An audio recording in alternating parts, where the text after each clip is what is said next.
হিঙের কচুরি, কড়াইশুঁটির কচুরি তো আপনারা অনেক খেয়েছেন।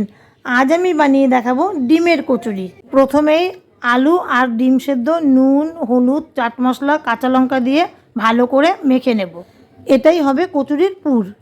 এবার নুন আর রিফাইন তেল দিয়ে কচুরির জন্য ময়দাটা মেখে নেব।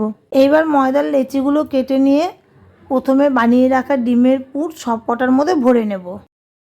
সব কটা লেচিতে পুর ভরে নিয়েছি। এবার এক এক করে কচুরিগুলো বেলে গরম তেলে ভেজে নেব। তেলে দেওয়ার সাথে সাথে কচুরিটা কি সুন্দর ফুলে উঠেছে দেখুন। সব কটা কচুরি কিন্তু খুব সুন্দর ফুলকো ফুলকো হয়েছিল। কচুরিগুলো সব ভেজে নেওয়ার পর খেতে বসে পড়েছি। নরম নরম ডিমের কচুরি আর সঙ্গে লাল লাল ডিম কষা, দুর্দান্ত একটা কম্বিনেশন। অসাধারণ হয়েছে। রেসিপিটা কিন্তু অবশ্যই একবার বাড়িতে ট্রাই করে দেখবেন।